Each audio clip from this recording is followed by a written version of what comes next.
During his first day in power, President Biden ordering all wall construction to come to a stop within a week. Biden administration's decision to end former President Trump's remain in Mexico policy. President planning to withdraw the remaining 2,500 U.S. troops from Afghanistan by September 11th. What will it take now for these hurried, messy evacuations to get done? And why was the White House not more prepared for the possibility of the country falling so fast? Inflation nation. Consumer price index rose 8.6% in May to a new 40-year high and signaled that price pressures may be here for a while. This new influx that we're seeing comes just days before a federal court is set to lift the pandemic-era border restriction known as Title 42. It was a record-breaking 2.4 million illegal border crossings in the last year. Just 1 year later, President Biden is visiting the small town upended by the health and environmental crisis that derailment created. The Department of Justice releasing a new report Thursday showing crime rates remain elevated under President Biden. Biden administration is defending their border policies as Title 42 has now ended. Hundreds of migrants attempting to rush the border near downtown El Paso last night. 2,200 people have crossed illegally just since midnight. Pro-Palestinian protesters and their opponents engage in violent clashes. Among the record number of migrants that have crossed into the U.S. are members of a Venezuelan street gang. I'm back, everybody.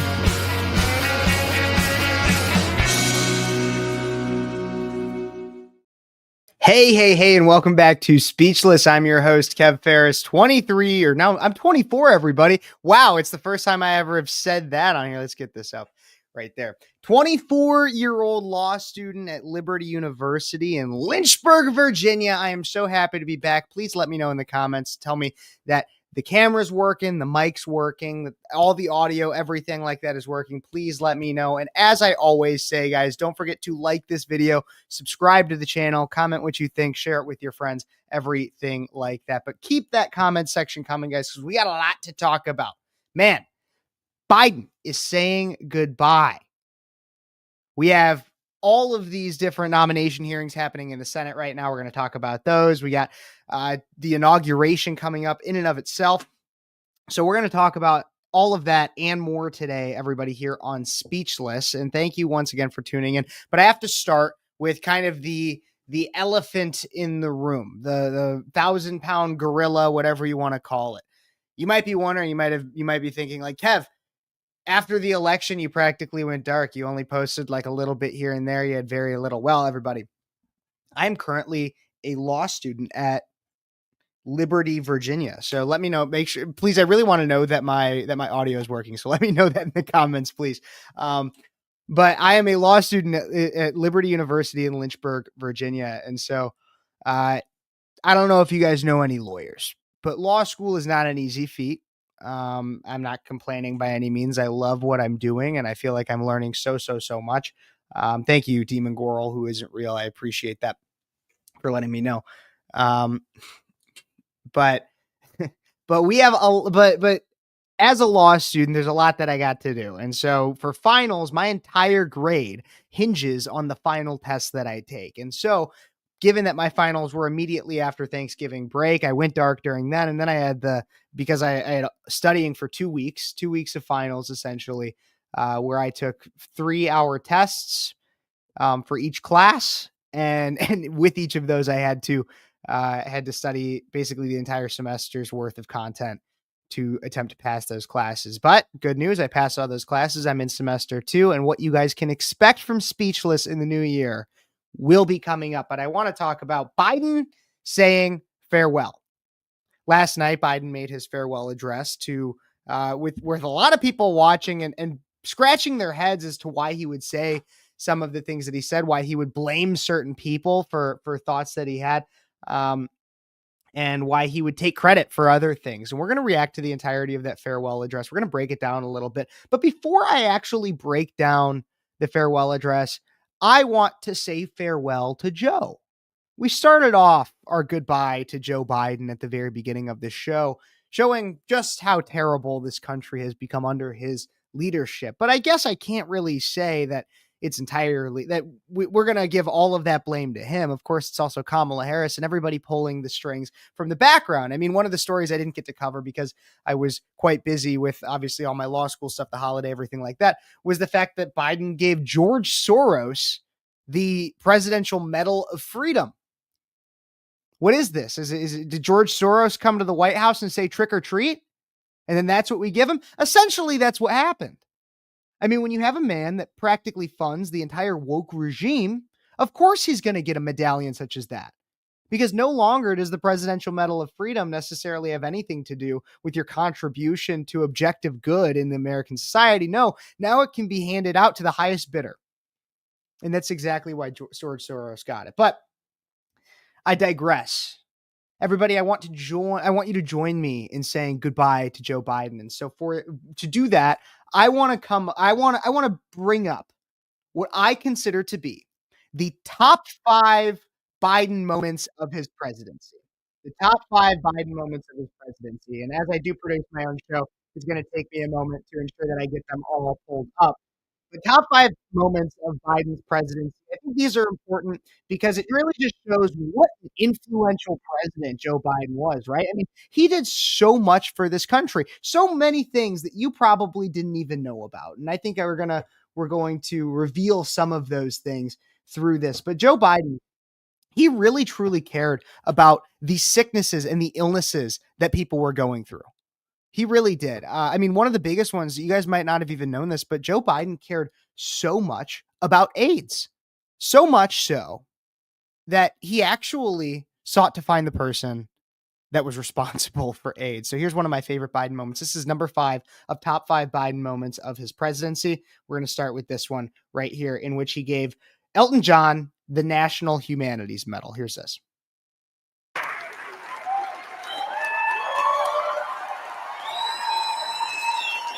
I think we surprised him. I just said to the First Lady, I'm never flabbergasted, but I'm flabbergasted and humbled and honored by this incredible award from the United States of America. I will treasure this so much, and it will make me double my efforts to make sure this disease goes away. Your kindness, America's kindness to me as a musician is second to none. But in the war against AIDS and HIV, it's even bigger. And I can't thank you enough. I'm really emotional about this. Thank you. By the way, it's all his fault that we're spending $6 billion in taxpayer money this month to help fight HIV/AIDS. One more time, that last part there. In taxpayer money. By the way, it's all his fault that we're spending $6 billion in taxpayer money this month to help AIDS. You can see Elton John's face. He's like, wait, is he blaming me? Like, did I sleep with that many people? Did I give that many people AIDS? It's all his fault, everybody, according to Joe Biden. But that's number 5. And it's number 5. It's a funny one. It's one you probably didn't know about, but it is not the best. In fact, Joe Biden, like I said earlier, he cares about so many different diseases. And that leads me in to number 4. This is something you might not have even known about. I didn't know about this. Apparently, everybody, Joe Biden actually cured cancer. I knew he promised to. He said on the campaign trail back in 2020 that he was going to cure cancer. Well, everybody, this was back, I believe in, let me check real quick.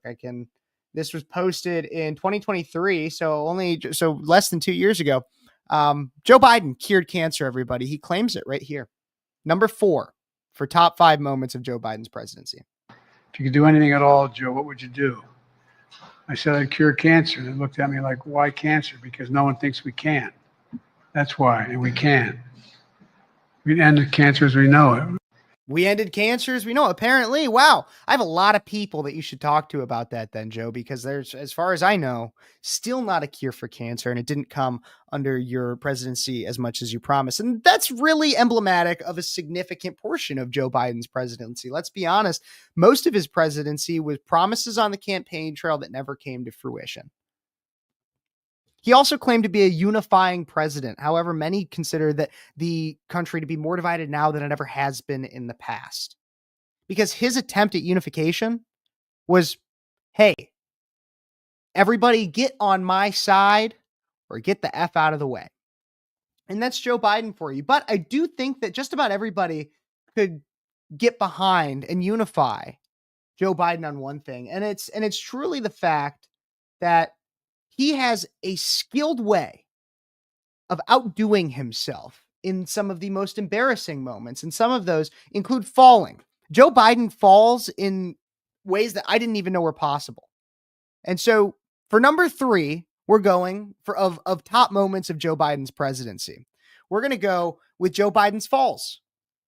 And so there's ones like this one where somehow Joe Biden found a way to fall up the stairs.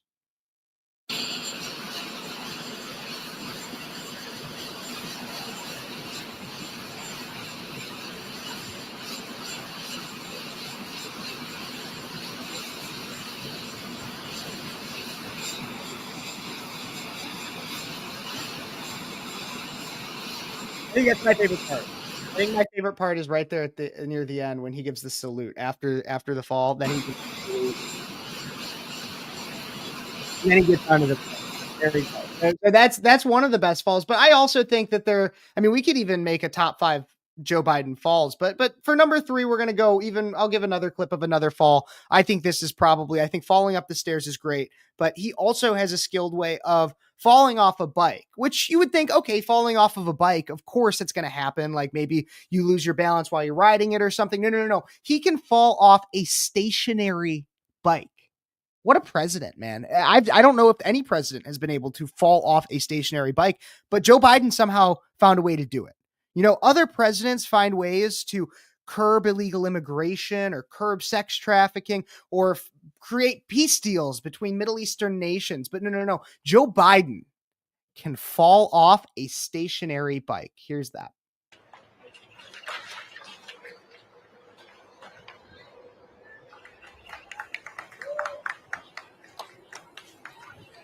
Now he's riding it. I'm going to get to the intersection.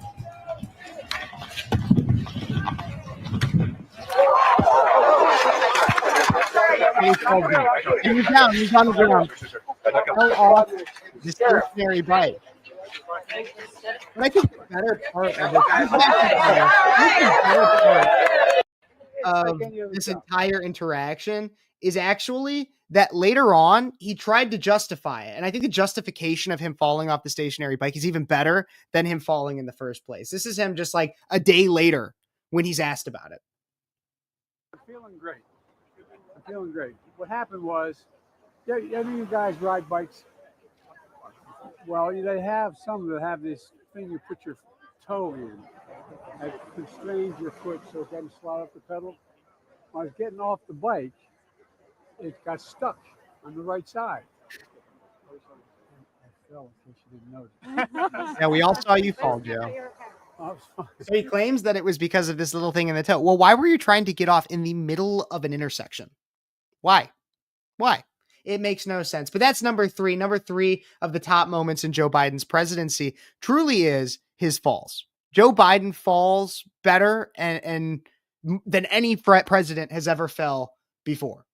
And I can say that pretty confidently, that no other feeble old president has fallen as well as Joe Biden.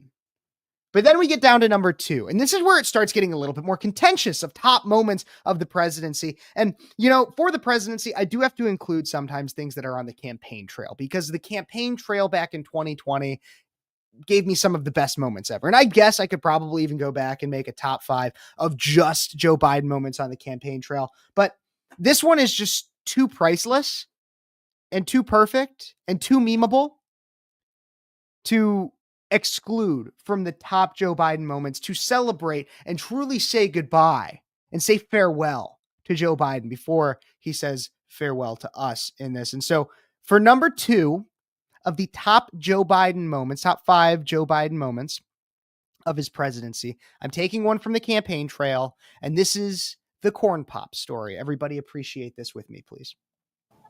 And I learned that it makes a difference. This was the diving board area, and I was one of the guards, and they weren't allowed to. It was a 3-meter board. If you fell off sideways, you landed on the darn cement over there. And Corn Pop was a bad dude. And he ran a bunch of bad boys. And I did. And back in those days, to show how things have changed, one of the things you had to use, if you used pomade in your hair, you had to wear a bathing cap.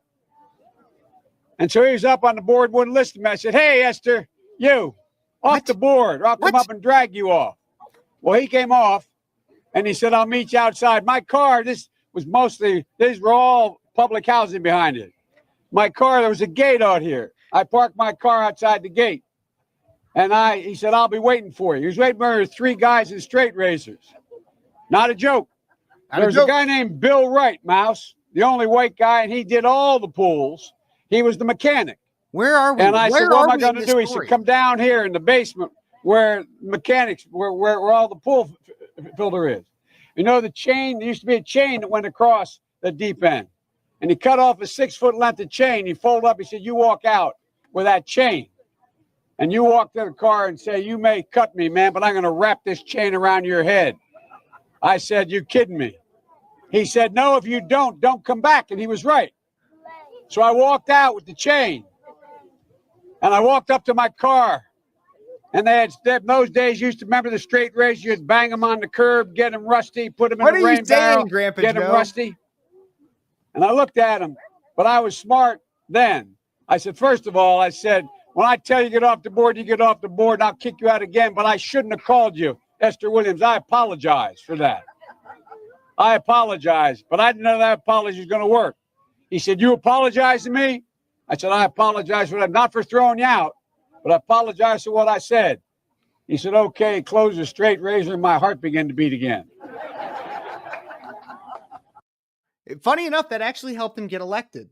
That seriously, that was part of his that was part of his 2020 campaign. And so that the Corn Pop story, which makes literally 0 sense,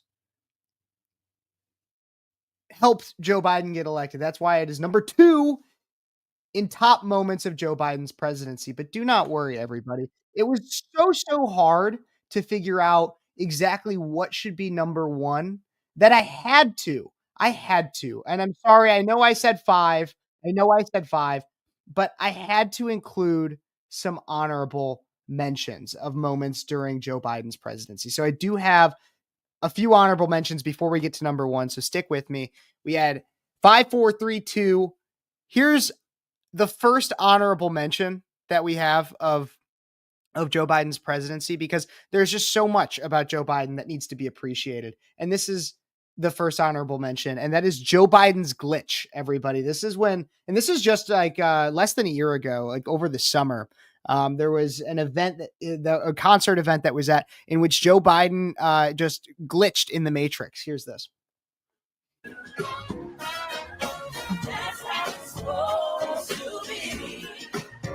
He's got to be high as a kite.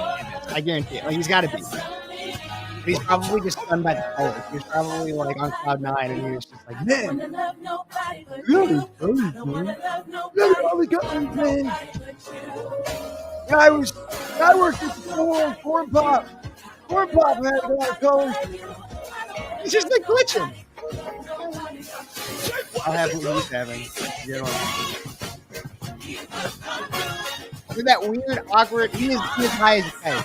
It was his cocaine in the White House. Can we also talk about that real quick? The fact that there was cocaine in the White House and like we still have no idea whose it is. It's okay. Maybe we'll get to the bottom of it the next time. But honorable mention number 2, Joe Biden had so many of these gaffes, these like random, like he would just speak gibberish out of nowhere when he was talking. And so we got this one, honorable mention number 2, true international under pressure. I'll lead an effective strategy to mobilize true international under pressure. One more time. I'll lead an effective strategy to mobilize true international under pressure. True international under pressure. That's honorable mention number 2. Of course, the gibberish is insane. But here's honorable mention number 1, and my personal favorite of the honorable mentions, in which Joe Biden actually indirectly said F Joe Biden. Here's this. Yeah, I hope you guys have a wonderful Christmas as well. Merry Christmas, and let's go, Brandon. Let's go, Brandon. I agree. Hey, by the way, where are you in Oregon? He didn't even know. Let's go, Brandon. I agree. Let's go, Brandon, everybody. Let's go, Brandon. And that's the end of our honorable mentions. And so, everybody, drum roll, please. We have number one of the best parts of Joe Biden's presidency, or the best part, the best moment of Joe Biden's presidency. And once again, this is during his presidency, but it is from the campaign trail when he was supposed to be running for president in 2024. But of course, we all know that that's not how the cookie crumbled, and he dropped out because he's a feeble old man. But I think this is one of the best parts. Here's this. Put it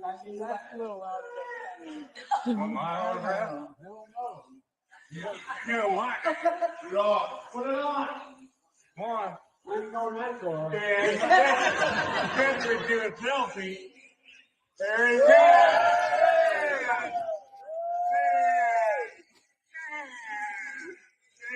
I'm going to show it. Oh, man, I guess here we go. He has the Trump hat, everybody. He put on the Trump hat. Joe Biden donned a Trump hat, and that is the best moment of his presidency, because it is the moment in which we started to realize maybe Joe's more of a Trump fan than we thought. And so I see some comments in here from some anti-Trumpers. And here's the thing. Even Joe, I'm convinced, I think it'd be harder to convince me that Joe and Jill didn't vote for Trump than it would be to convince me that they did, because I think Joe and Jill voted for Trump. So that's the top 5 moments of the Joe Biden presidency. Of course, there was plenty to sift through, plenty to find, and it wasn't easy, but that is what we narrowed it down to, the top 5 moments of Joe Biden's presidency. And so that is how I want to say goodbye, Joe, and thank you for nothing else than the memes. I appreciate it. But I do want to give Joe Biden a chance to say goodbye to us. And so last night, Joe Biden delivered his farewell address. It's just about 17 minutes. We're going to react to it. I might skip through it a little bit to make sure, for brevity's sake, because of course it is Joe Biden. But it of course is worthy to discuss and react to, because this is truly the important part of it, is the fact that Joe Biden spent 5 decades in public service. Joe Biden is capping 5 decades in politics, and this is his final address from the Oval Office yesterday evening. 5 decades, 50 years, living on the taxpayer's dime, wasting your money, and advocating for absolutely terrible policy for the most part. I mean, if you go back far enough, eventually he is advocating for strong borders, but quickly evolving to be one of the worst presidents America has ever seen. So it's only fitting that we listen to what this career public servant, I say that term loosely and only in definition, has to say regarding his end of 50 years. You'd think it'd be intelligent, or at least wise in some form. I don't know. Let's give it a chance. Also, something I said when he was inaugurated in 2020. Let's give it a chance. Speaking to you tonight from the Oval Office. Before I begin, let me speak to important news from earlier today. After 8 months of nonstop negotiation, by my administration, a ceasefire and a hostage deal has been reached by Israel and Hamas, the elements of which I laid out in great detail.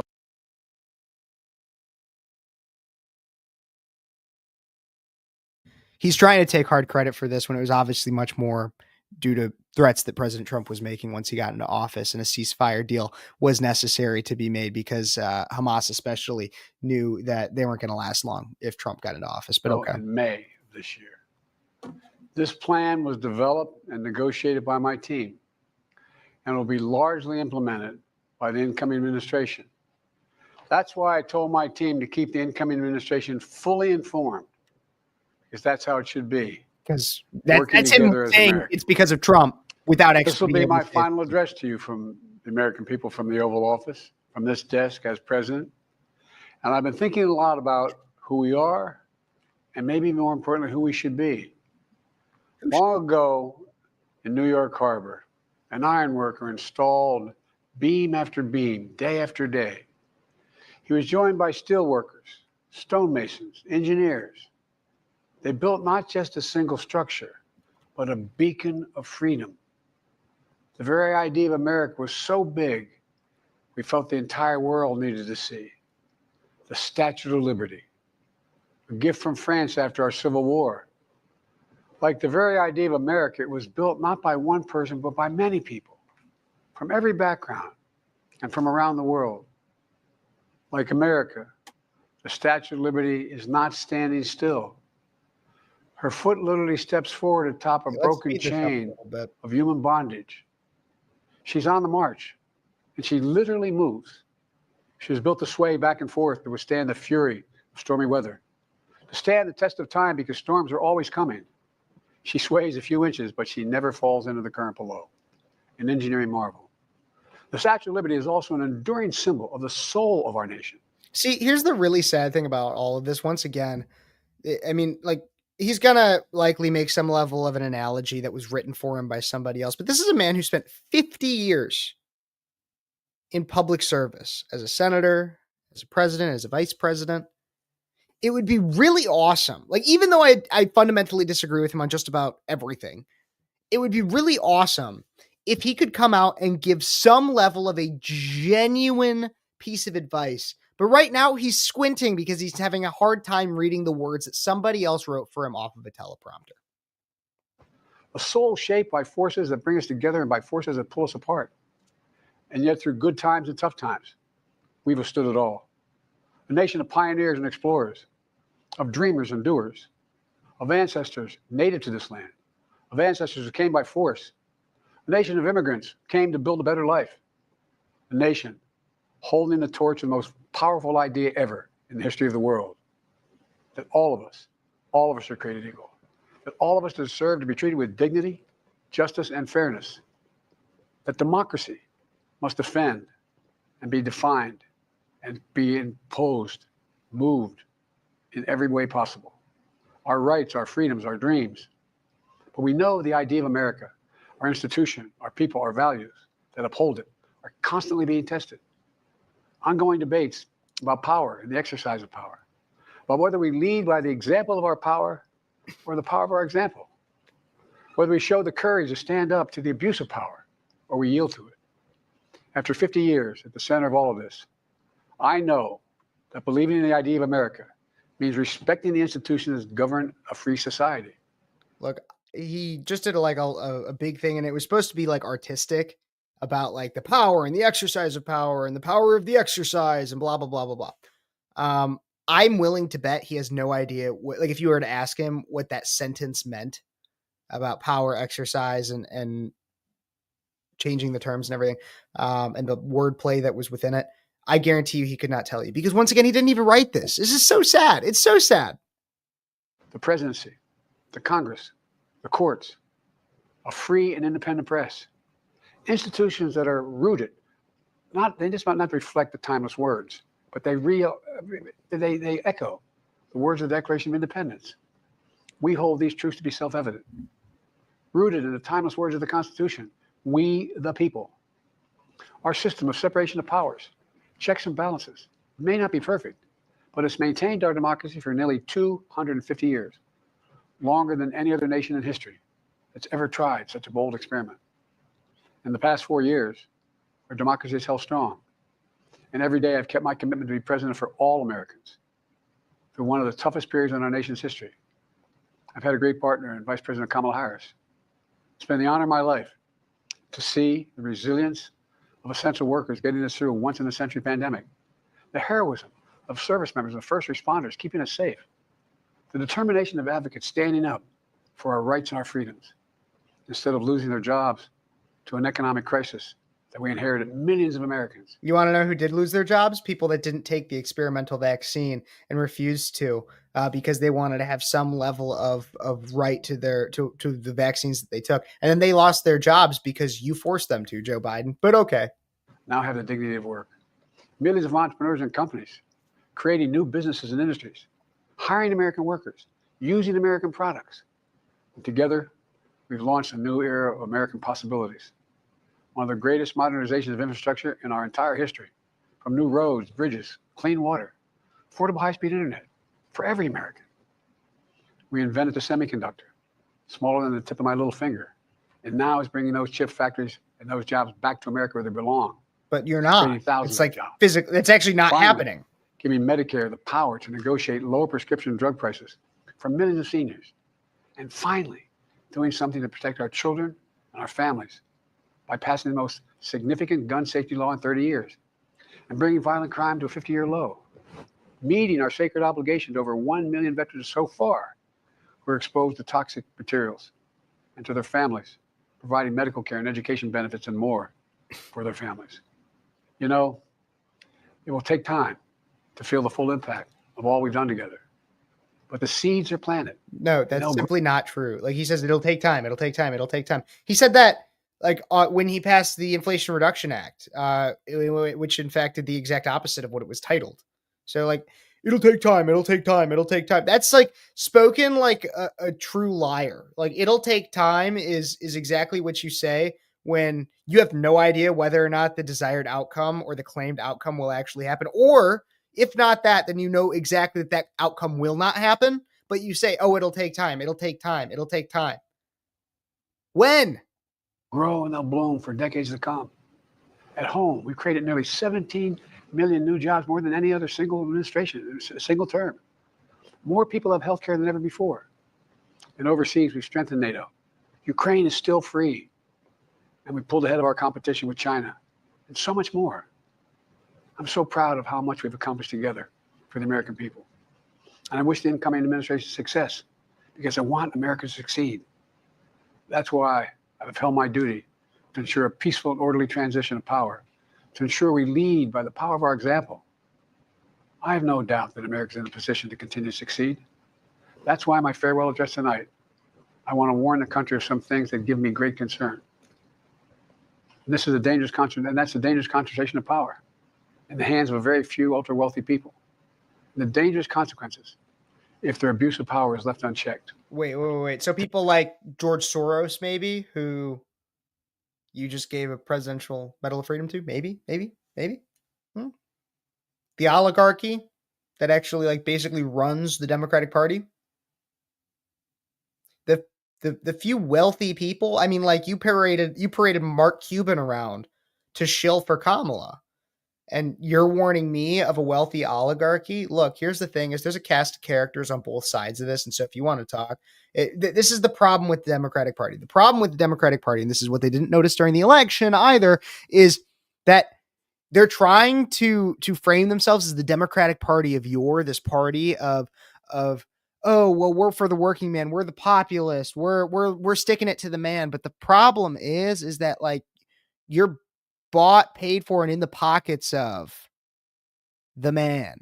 You're big pharma, Hollywood, the ultra wealthy. I mean, the majority of our mainstream media networks, like they bought and paid for. So you're just a hypocrite at this point. And you keep trying to frame yourself as this kind of like for the working man. And we're against the power of the man that holds all the money and the slave to the green. But no, you've become what the forefathers of the Democrat Party once protested. And like the translator here, I share a very same feeling of whatever that face is.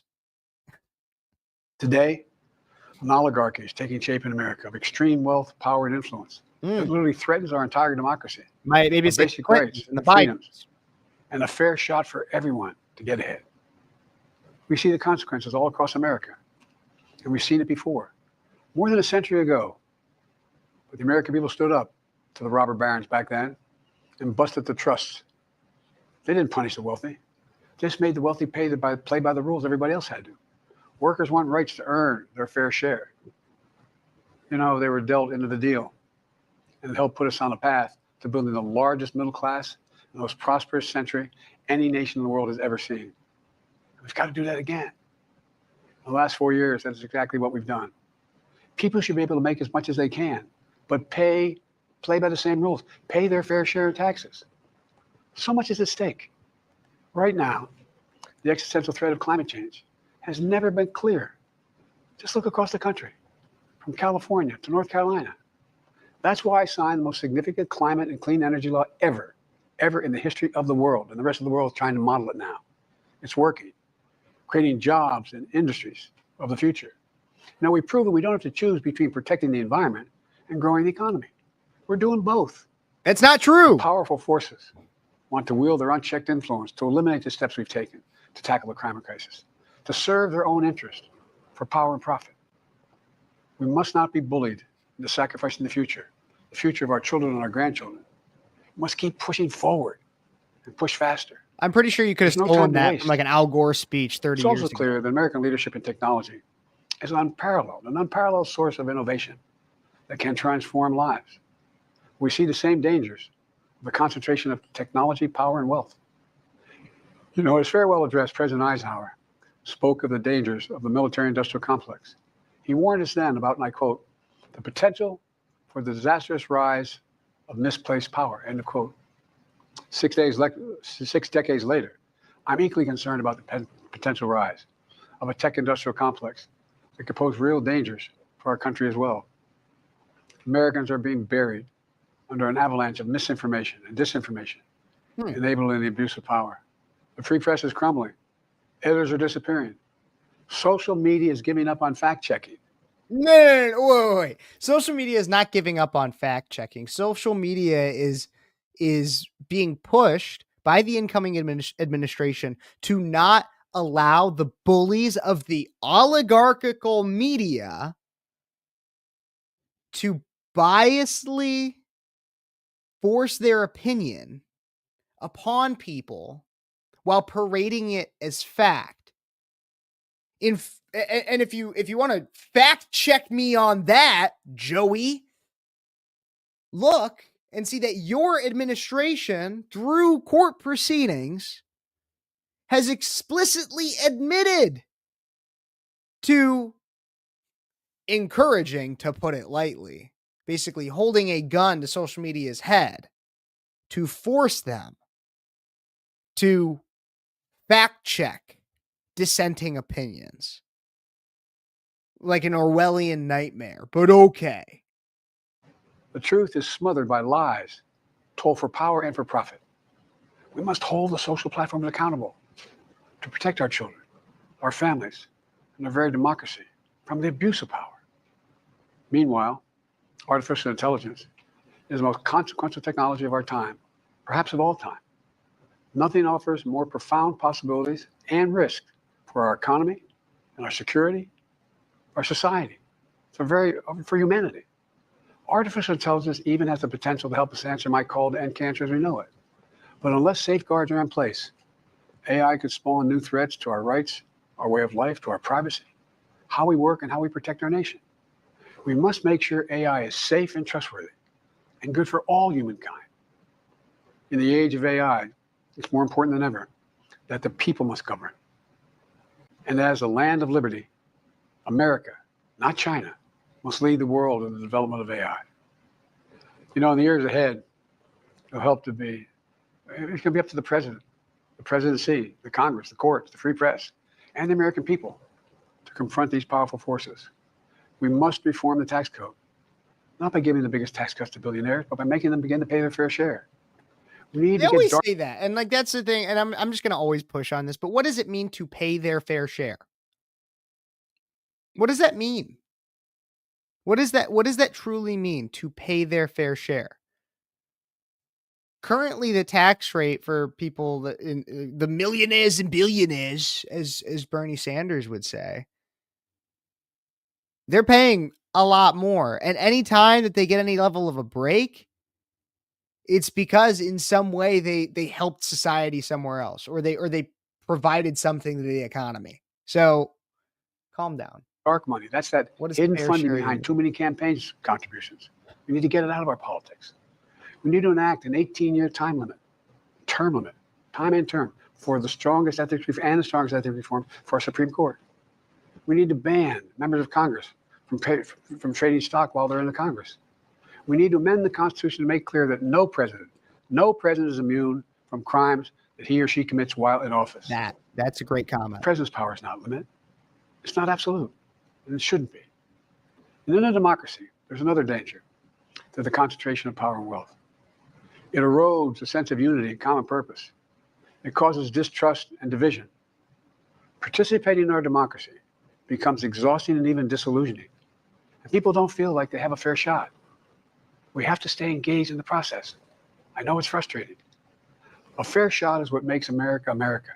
Everyone's entitled to a fair shot, not a guarantee, but just a fair shot, an even playing field, going as far as your hard work and talent can take you. We can never lose that essential truth, remain who we are. I've always believed, and I've told other world leaders, America can be defined by one word: possibilities. Only in America do we believe anything is possible. Like a kid with a stutter from modest beginnings in Scranton, Pennsylvania, and Claremont, Delaware, sitting behind this desk in the Oval Office as President of the United States. That's the magic of America. It's all around us. Upstairs in the residence of the White House, I've walked by a painting of the Statue of Liberty, I don't know how many times. In the painting, there's several workers climbing on the outstretched arm of the statue that holds the torch. It reminds me every day I pass it of the story and soul of our nation and the power of the American people. There's a story of a veteran. This is a veteran, the son of an immigrant, whose job was to climb that torch and polish the amber panes so rays of light could reach out as far as possible. He was known as the keeper of the flame. He once said of the Statue of Liberty, quote, speaks the silent universal language, one of hope, that anyone who seeks and speaks freedom can understand. Yes, we sway back and forth to withstand the fury of the storm, to stand the test of time. A constant struggle, a short distance between peril and possibility. But what I believe is the America of our dreams is always closer than we think. And it's up to us to make our dreams come true. Let me close by stating my gratitude to so many people, to the members of my administration, as well as public service and first responders across the country and around the world. Thank you for stepping up to serve. For our service members and your families, it's been the highest honor of my life to lead you as Commander-in-Chief. And of course, to Kamala and her incredible partner, a historic Vice President. She and Doug have become like family. And to me, family's everything. My deepest appreciation to our amazing First Lady who's with me in the Oval today. For our entire family. You're the love of my life and the life of my love. My eternal thanks to you, the American people. After 50 years of public service, I give you my word. I still believe in the idea for which this nation stands.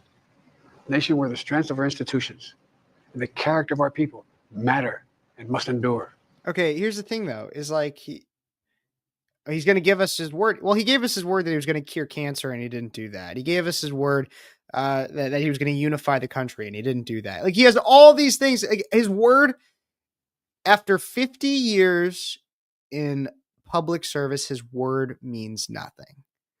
And that's not unique to Joe Biden. He's not even special in that way. Even in that way, Joe Biden isn't special. For the fact that as a liar, he's one of thousands that came before him within American government. Now it's your turn to stand guard. May you all be the keeper of the flame. May you keep the faith. I love America. You love it too. God bless you all. May God protect your troops. Thank you for this great honor. I think it's really sad. And so like I see this comment in here. Does anybody really believe that this is real? This is a real human speaking? I mean, it is practically a corpse. And that's what we've recognized Joe Biden as for quite a while now. That's why he dropped out of the presidential race.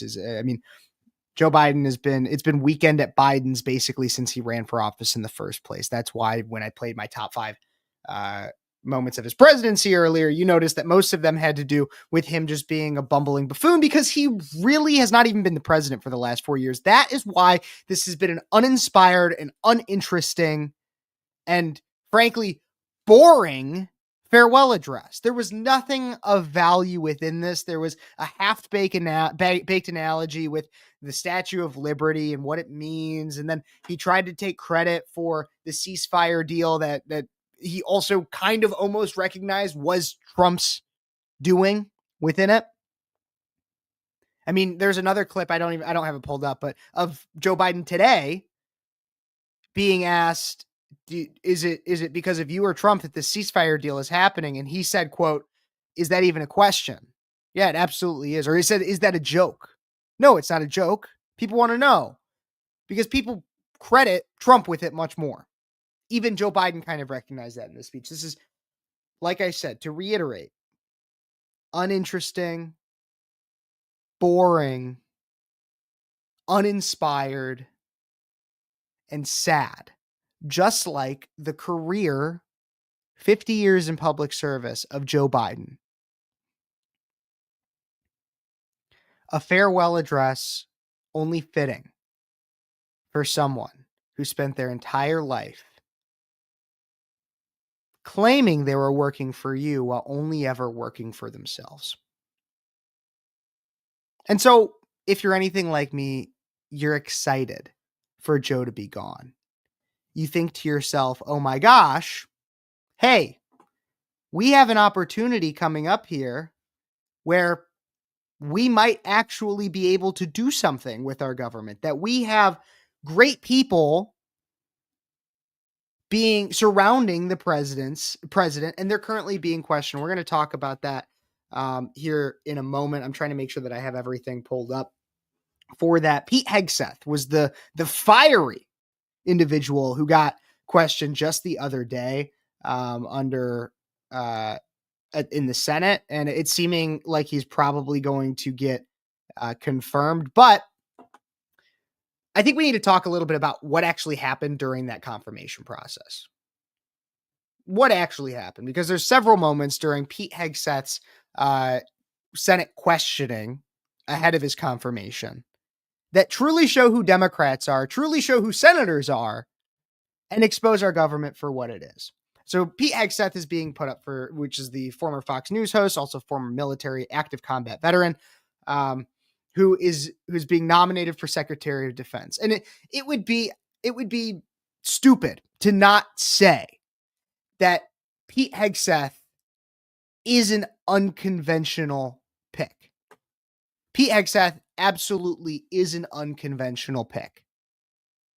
But that doesn't necessarily mean he's unqualified. That doesn't necessarily mean that he doesn't know what he's talking about. He's a military veteran, an active combat veteran that also has written several books as to what is wrong and what should be changed within the military. So to be the Secretary of Defense, basically like the general of the generals, just under the president for that matter, would be a good place for a person with those kinds of ideas. And so he was questioned about a lot of things, and there's a few, and so I'll outline before we get into it. He was questioned about diversity. He was questioned about women in the military. He was questioned about his own history, specifically potential alleged drunkenness and cheating.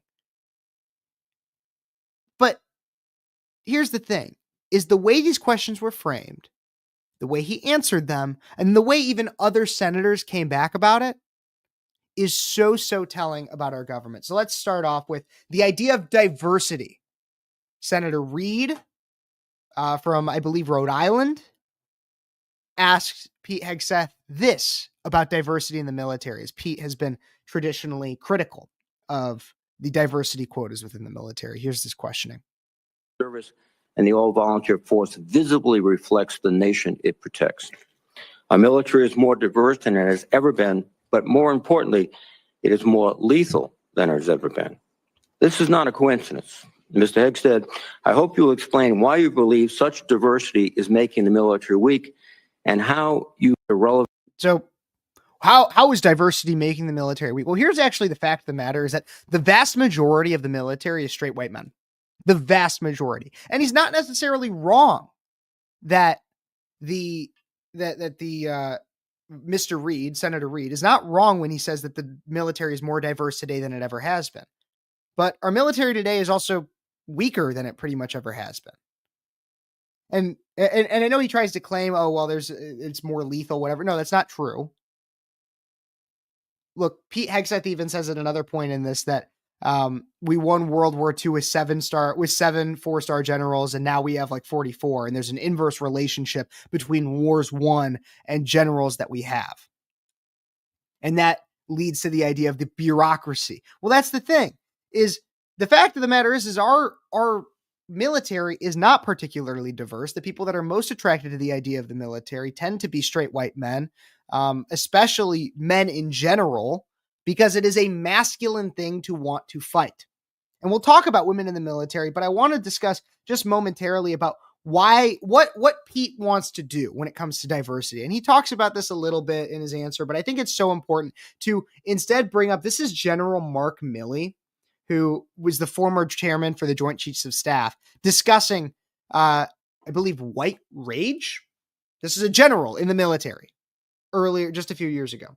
That we train and we understand, and I want to understand white rage, and I'm white, and I want to understand it. So what is it that caused thousands of people to assault this building January 6th and try to overturn the Constitution of the United States of America? What caused that? I want to find that out. I want to maintain an open mind here, and I do want to analyze it. It's important that we understand that, because our soldiers, sailors, airmen, Marines, and Guardians, they come from the American people. So it is important that the leaders now and in the future do understand it. I've read Mao Zedong. I've read Karl Marx. I've read Lenin. That doesn't make me a communist. So what is wrong with understanding, having some situational understanding about the country for which we are here to defend? And I personally find it offensive that we are accusing the United States military, our general officers, our commissioned, non-commissioned officers, of being, quote, woke or something else, because we're studying some theories that are out there. But why? What is the point of it? The point of our military is to be effective. The point of our military is to fight and win. Look, when it comes to combat, it is a meritocracy. It doesn't mean a meritocracy based on brute force and your ability to exert it efficiently. It isn't, oh, well, look how many gay people they have. Look how many trannies. Look how many shehis they have in their military. Look how many, do they meet the quota for the blacks and the Islams and the Jews and all, and the Mormons and every religion and every, no. That's not what they care about. That's when I say they, I mean the enemy. That's not what the enemy cares about. The enemy cares about how many of us are dead versus how many of them. Who won? And so you studying white rage, Mark Milley, means nothing. And that's what Pete Hegseth wants to do when he discusses the idea of getting rid of woke in the military. Well, further, the idea of diversity gets perpetuated from the fact that Pete Hegseth has been critical of the standards of our military and the way they have changed to meet diversity quotas. Kirsten Gillibrand, like a 5-year-old child, went on a particular rant regarding this during the hearing, and I just think it's worth watching to see how petulant some of our senators are. I appreciate your comments, and I would point out I have never disparaged women serving in the military. I respect every single female service member that has put on the uniform, past and present. My critiques, Senator, recently and in the past, and from personal experience, have been instances where I've seen standards lowered, and you mentioned 11 Alpha, 11 Bravo, MOS, places in units, and the book that has been referenced multiple times here, The War on Warriors.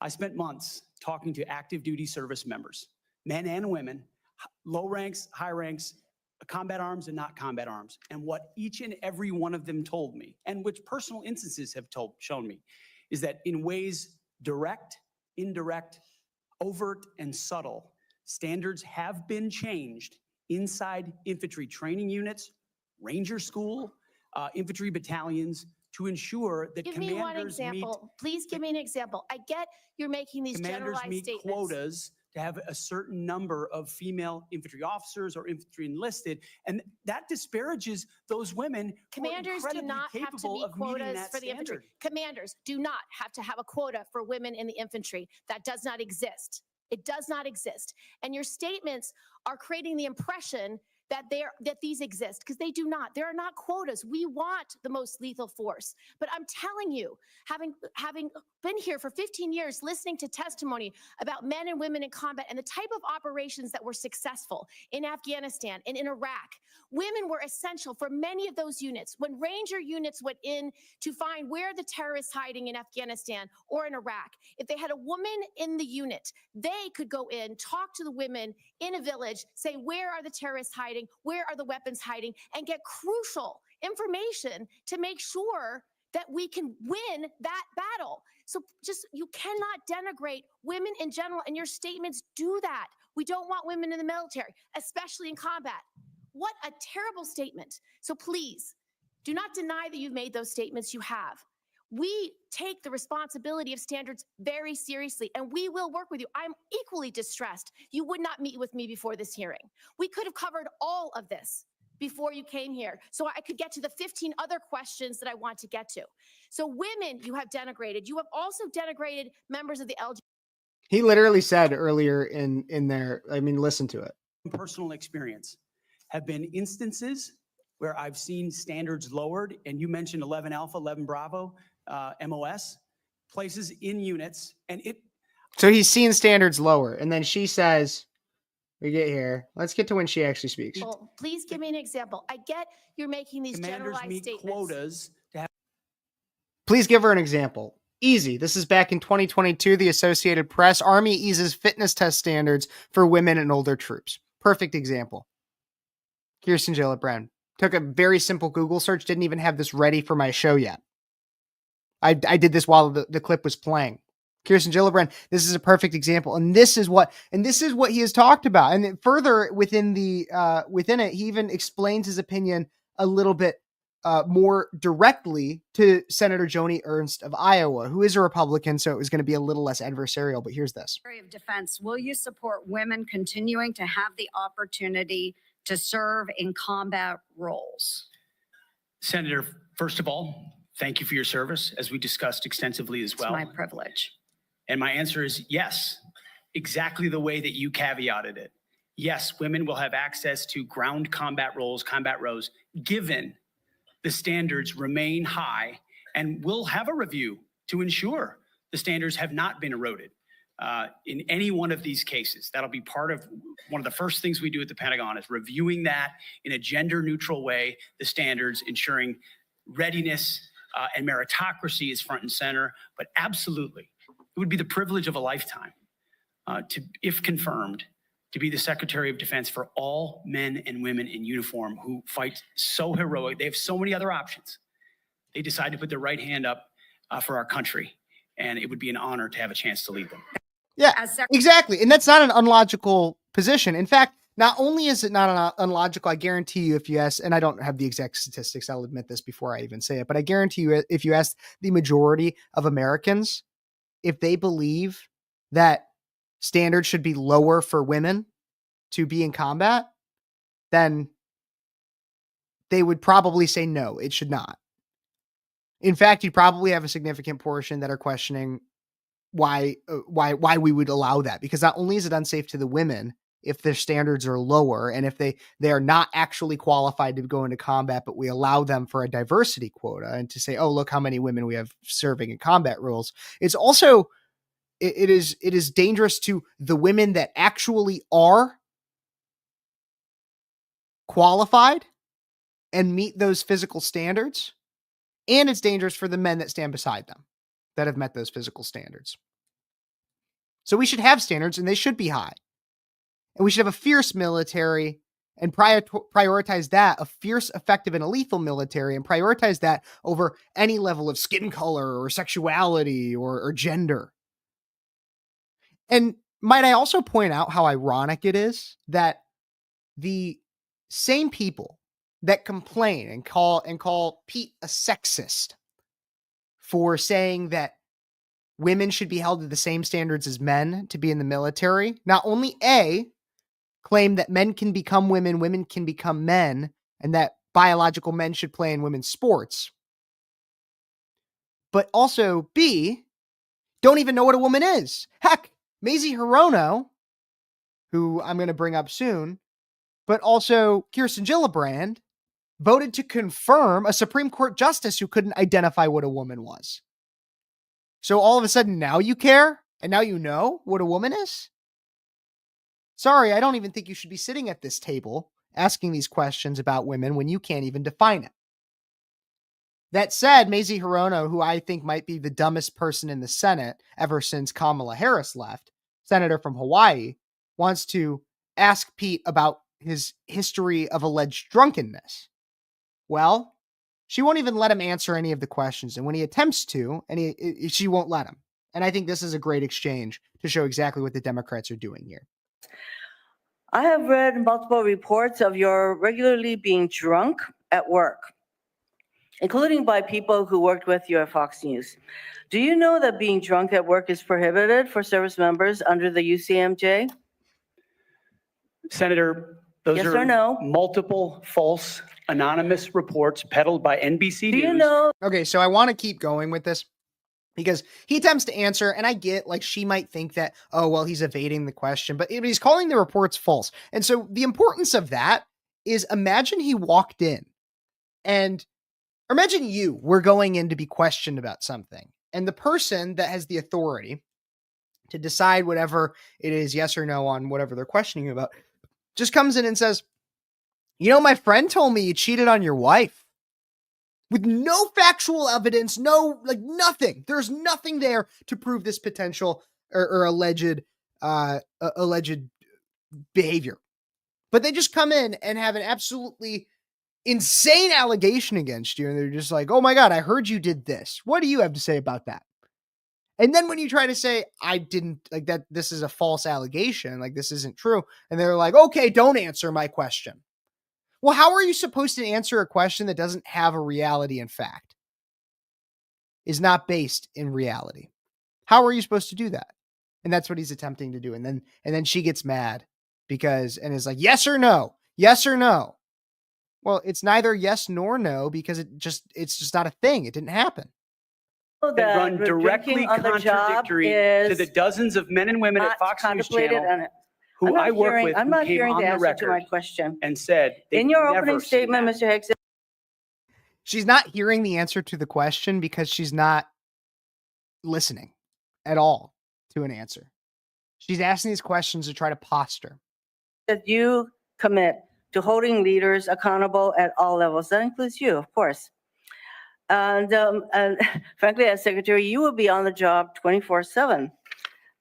You recently promised some of my Republican colleagues that you stopped drinking and won't drink if confirmed, correct? Absolutely. Will you resign as Secretary of Defense if you drink on the job, which is a 24/7 position? I've made this commitment on behalf of Will the you men and women I'm resign serving. as Secretary of Defense I've if made this you commitment drink on on the behalf job? of the men and women I'm serving. I'm not because it's the hearing- most important deployment I'm not of my hearing an life. answer to my question. You're not hearing an answer, you dumb imbecile, which I realize is redundant, but it's necessary to highlight just how moronic Mazie Hirono is. You're not hearing an answer because you're not listening. He's trying to answer. He's trying to tell you, I've made this commitment. I'm adhering to this commitment. I'm giving you exactly what you're asking for. Like, that's basically what he's saying.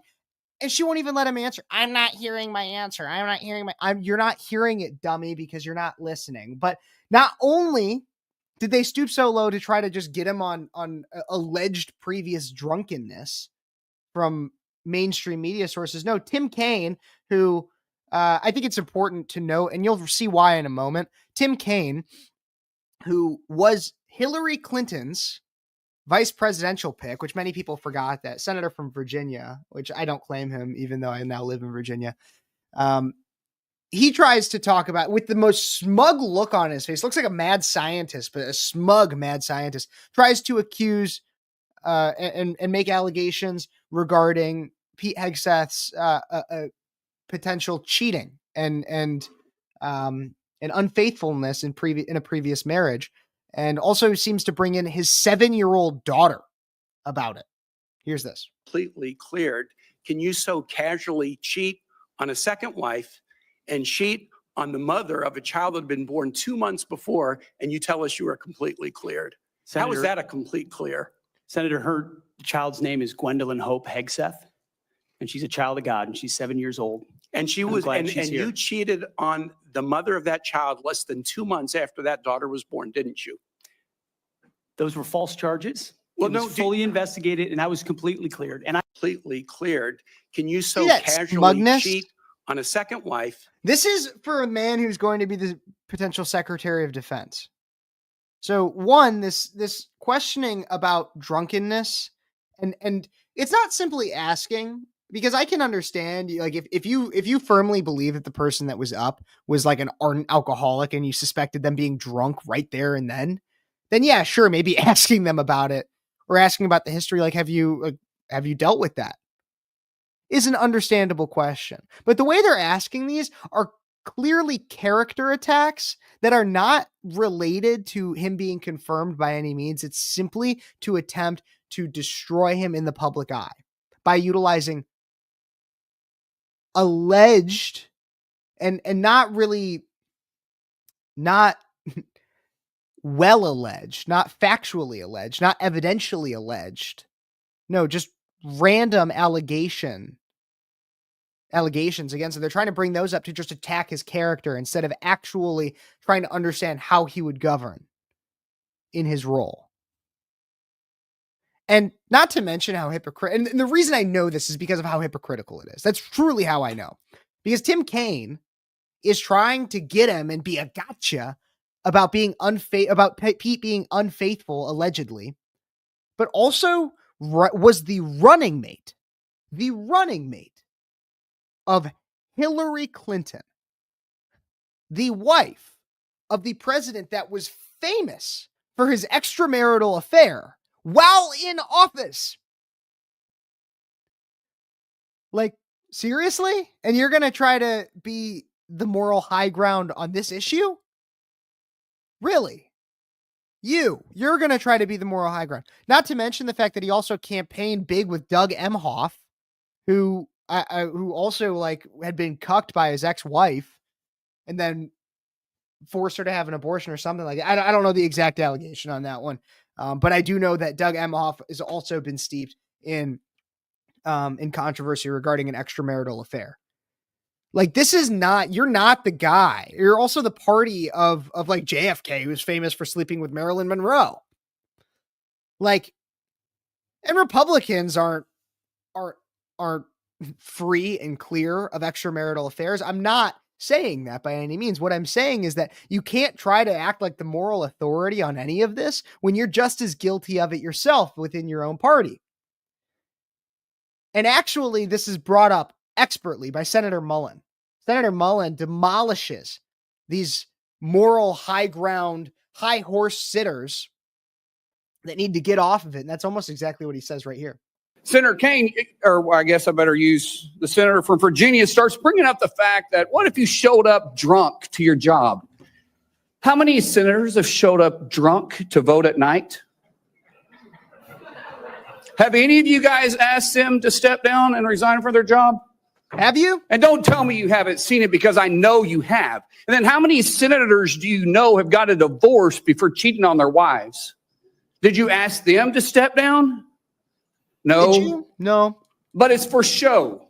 You guys make sure you make a big show and point out the hypocrisy because the man's made a mistake. And you want to sit there and say that he's not qualified? Give me a joke. I mean, it is so ridiculous that you guys hold yourself as this higher standard and you forget you got a big plank in your eye. We've all made mistakes. Senator Kaine, or I guess I better use... We have all made mistakes. We have all made mistakes. And that's why it's important to point out that while they try to drag when I say they, these Democrats, Kirsten Gillibrand, Mazie Hirono, Tammy Duckworth, who I didn't bring her clip up, but Tammy Duckworth, Senator Kaine, all these people are trying to drag his name through the mud from past mistakes. But at no point do they ever recognize that maybe the man who has admittedly made mistakes himself. He has admitted many of the mistakes that he did admit at one point. I believe that he had some level of a drinking problem. He did admit that he had been I'm pretty sure it's admitted that he has been unfaithful in some ways. Not necessarily in the ways alleged of him, like showing up drunk to work or cheating at the time that he was being claimed. But what was never asked necessarily, but he brought on his own, is what he believes now and the kind of man he is now. And that's why I think this is probably the most important clip of the entire hearing. Here's this. And as Jenny and I pray together every morning, all glory, regardless of the outcome, belongs to our Lord and Savior, Jesus Christ. His grace and mercy abounds each day. May his will be done. May his will be done. And that's why God bless Pete Hegseth for going through all of this. Like, good for him.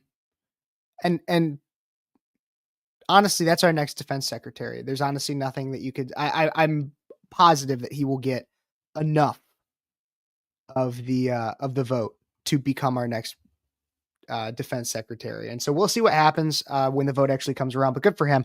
And that's not the only person that's going through these hearings. Of course, there are others, other nominees that are going to go through. People like RFK Jr. are also preparing, and it's highly anticipated how his will go. Tulsi Gabbard also seems to be making headway for hers. And I want to remind everybody, if you're watching this video, do not forget to subscribe to the channel. I'd really appreciate that. That's one of the best ways you can support me in this, and make sure to not miss a minute of Speechless. Don't forget to like this video, subscribe to the channel, comment what you think, share it with your friends, all that fun stuff. But a very important role that's also being questioned within the last few days was Pam Bondi. Pam Bondi, who is the nominee for Attorney General. And I'll admit, I have had less time to pay attention to this hearing, but I did see this clip of her exchange with Adam Schiff. Pencil neck Schiff. This is Adam Schiff getting absolutely erased by Pam Bondi. Pencil neck Schiff erased. Get it up. But yeah, so here's this. I think this is a great excerpt of how Pam Bondi would be as the Attorney General in this line of questioning. Here's this. Has called for it publicly. You are aware of that, aren't you? No one has asked me to investigate. But the president has We're called, also the worried president, about Liz Cheney, the Senator. president has You know what called we for should this. be worried about? Ms. Bondi, The please crime rate answer in my California questions. right now You is are through aware, the roof. Ms. Bondi, Your robberies Ms. are Bondi, 87% higher than the my national question average. is this. That's what I My want to question be is focused this. on, Senator. Do you have the if I'm power to confirmed say as no to the Attorney president? General. And what you're suggesting today by your non-answer is you don't have the independence to say no to the president. So let me ask you a different question. It also requires you, if you're going to be a good attorney general, to be able to. So the first part of that was him asking whether or not basically Donald Trump would go after certain political opponents through the attorney general's office, which great question, especially for the fact because, that's exactly what Joe Biden's attorney general did. Let's be honest here. But then along with that, she comes back and she's like, that's not what I'm here for. That's not what I've been tasked with. Let's talk about crime, which is what I am focused on. And let your state, Adam Schiff, seems to have a lot of it. Tell hard truths to the president. So my questions now are, can you tell hard truths to the president? So let me start with an easy truth that you could speak to the president. Can you tell him that Donald Trump lost the 2020 election? Can you say that? Do you have the independence to say that? Do you have the gravitas, the stature, the intestinal fortitude to say, Donald Trump, you lost the 2020 election? Can you tell us that here today? Senator, what I can tell you is I will never play politics. You're trying to engage me in a gotcha. I won't do it. I won't play politics with any ongoing investigation. So let me ask you another. Like you did leaking your colleague Devin Nunes's memo. If you could review hundreds of cases on day one? I will look at every file I am asked to look at. Of course you won't. So will you advise the president? Can I answer the question? Well, my question I would have plenty of staff. You said, of course you want. You'll be able to review hundreds of cases on the first day? I'm not going to mislead this body nor you. All right, let me ask another question. You don't want to answer that. Let me answer another question. You were censured by Congress, Senator, for comments just like this that are so reckless. You will also be Because all he's trying to do is gotcha. It's not actually about what you'll do as an attorney general. It's not like, I mean, you want to know a better way that he could ask, are you going to go after, because what he's trying to ask when he asks about like, are you going to go after Liz Cheney or anything? What he's actually trying to ask is this idea of, will you focus on something that I deem unnecessary or a waste of your time? And that's what he's trying to ask. But like, the thing is like, and she's like, I'm not going to commit to anything because what I want to do is my job as the attorney general, which is to go after criminals, essentially. Like I want to prosecute criminals. It's essentially, it's America's prosecutor. It's America's prosecutor. So that's what she is saying she wants to do. So let's talk about crime. And he's like, oh, well, are you going to go after political opponents? Well, that's kind of a jaded question because maybe, did they commit a crime? And I think that would have even been a better answer. But her going into California and their crime rate is a perfect example because it's showing how he's focusing on things that maybe he shouldn't. But the thing is that our issues in the party or our issues in all of this are not simply just Democrats that are going after these Republican nominees. And I'll keep covering everybody. Don't forget to like and subscribe, share, comment, all that fun stuff, because then you won't miss a minute. I'll cover when RFK gets questioned. I'll cover when Tulsi Gabbard gets questioned. And so you don't want to miss any of that. But I think it's also important to talk about the fact that there's actually party infighting that is happening, and this needs to be squashed. This needs to not happen. But there's a perfect example of this right here, which is for my friend, Brett Galashevsky, who works for Turning Point Action. And this is a quick one-off story I just want to talk about because he texted me about this earlier this week. He works for Turning Point Action, which did a lot of work. They basically got Senator Ron Johnson elected in 2022. And then they also basically single-handedly brought the most workforce into Wisconsin to help Trump win that by a pretty narrow margin and deliver those 10 electoral votes in 2024 for Trump.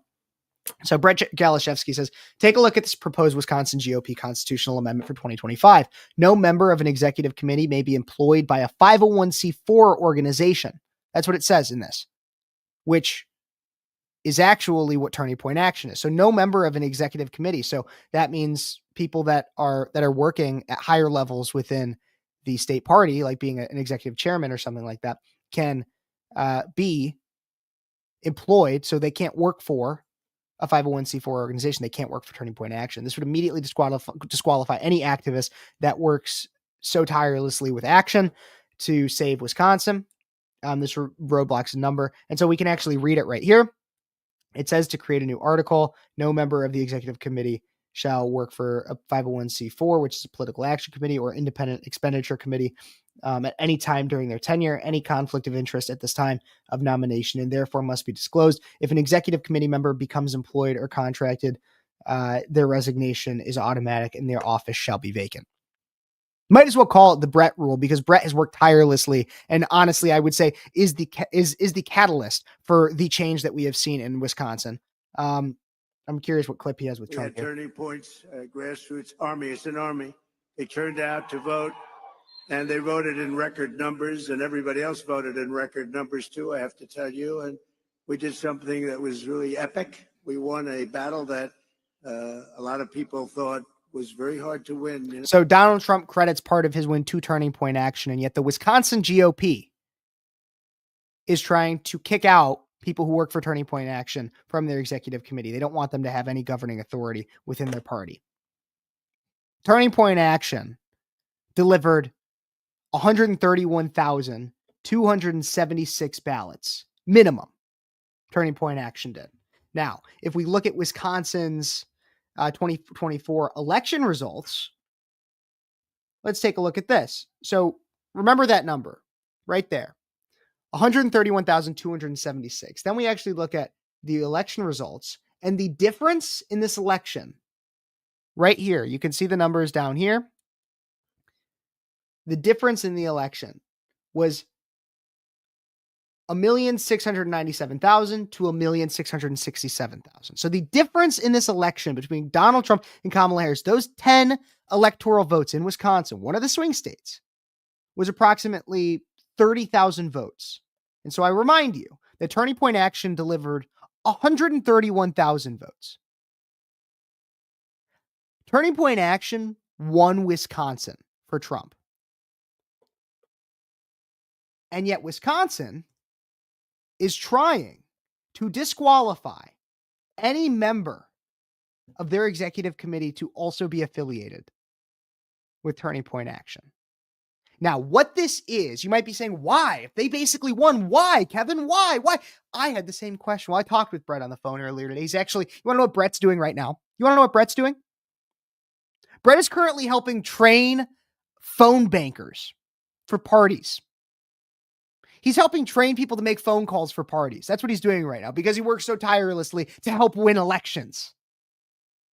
For ungrateful, old school Republicans that are mad that their way of losing, which is what the Republican Party had been doing for over a decade, essentially, their old way of go along to get along and compromise on fundamental beliefs to basically sacrifice everything that being a conservative stands for some inkling of power. They're mad that Turning Point, which challenges the status quo, which pushes for a new era of republicanism, is challenging their complacency. And that's what's at the heart of it, is complacency. And so what I bring this in for is to talk about what we have in store for the next 4 years, at least. You got to remember, there are never Trumpers. There are people that claim to be Republicans that suffer from a bad case of TDS, Trump Derangement Syndrome. And so when you have people that are going through such a terrible illness that still hold positions of power, you get things like this in Wisconsin and infighting. And so what will we get? We will get gotcha, jaded questions and allegations and attacks from the left, while also having the enemy within. Infighting from those who post-Trump want to restore the old guard. And that's exactly what they're trying to do right here, is saying, okay, you did what we wanted. We got the people elected that we wanted, and we use your resources, your energy, your new style, but we're going to go back to the complacent go along to get along. We don't really have any values. We don't really have any actual beliefs. We're just going to sit on our hands and collect our money. That's essentially what they're trying to do there. And that's one thing that is going to be in store for us coming up soon in this next 4 years, is we have the outside enemy, we have the inside enemy, but we also have a lot to celebrate. Everybody, we have a lot to celebrate. The inauguration is coming up this next Monday, January 20th, which also happens to be Martin Luther King Day, which I can only assume infuriates some libs. And we have a lot of cool things. There's going to be a lot of cool people there.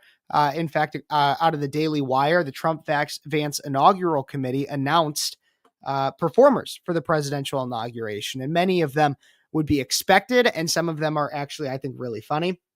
And so if we look at the list down here, I think we can actually, I could even probably go to Twitter and take a look at this. Let's see here. Trump Vance inaugurational, big names. And so I could read through all this. We could look into here a little bit. I'll even make this full screen so you guys can read it yourselves as well if you're so inclined. Let me take out the bottom third if I can. Here it is. We can look here. So there's a swearing in ceremony, which is going to have Lee Greenwood performing the national anthem. It's also going to be Carrie Underwood singing America the Beautiful. That's awesome. The Make America Great Again victory rally, which I believe is on Sunday night. This will have, I got to point it out, everybody, for you, the Liberty University Praise Choir. So I'm currently a student at Liberty University as a member of their law school. And so it's really cool to see my school representing their praise choir at the Make America Great Again Victory Rally. There will be a award-winning multi-platinum singer, Kid Rock, of course, the Village People, the YMCA, everybody, the Village People will be performing at this. The Village People, great. Grammy Award-winning singer Lee Greenwood, Billy Ray Cyrus will be there. That's kind of badass.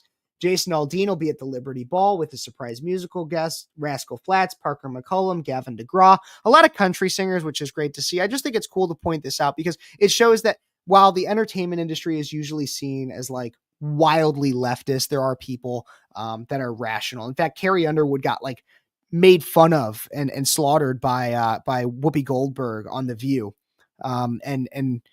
Simply for being involved in this. And it's really sad to see things like that. But I love seeing that the Village People will be there for the YMCA. That's great because Donald Trump truly gave a new meaning to that song. And it's beautiful. And there will be another special guest actually at the event. And that's me. I will be at the inauguration, everybody. And so everybody, don't forget to make sure that you like this video, subscribe to the channel, comment what you think, all that fun stuff. Make sure you subscribe because if you subscribe, you'll be able to see all the fun that I will be having and all the interesting parts of the inauguration. I'll give you a behind the scenes look as to exactly what it's like, and you'll be able to see it at least through the eyes of a 24-year-old law student that lives just a few hours away from DC. And I have tickets. So definitely make sure you guys subscribe to the channel so you don't miss a minute of that. But while I will be there along with the Village People and Carrie Underwood and many others, there is a notable exception of somebody who will not be there. And that is, in fact, Michelle Obama. Michelle Obama, also known as Michael Obama, depending on how she classifies in the day, will be skipping Trump's inauguration. Why?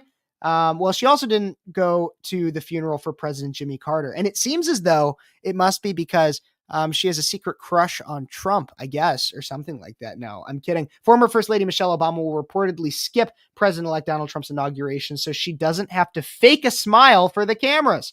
Obama has confirmed that she will not attend on Monday, but has not publicly given a reason.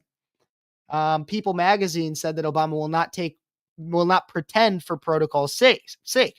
At least that's a source close to her. Saying, quote, "There's no overstating her feelings about Trump," this source said. "She's not one to plaster on a pleasant face." I've never seen her with a pleasant face. "And pretend for protocol's sake. Michelle doesn't do anything because she's expected or it's protocol or it's tradition." And I think that's the most important quote of all of this. Michelle doesn't do anything if it's tradition, because that's emblematic of the entire Democrat Party.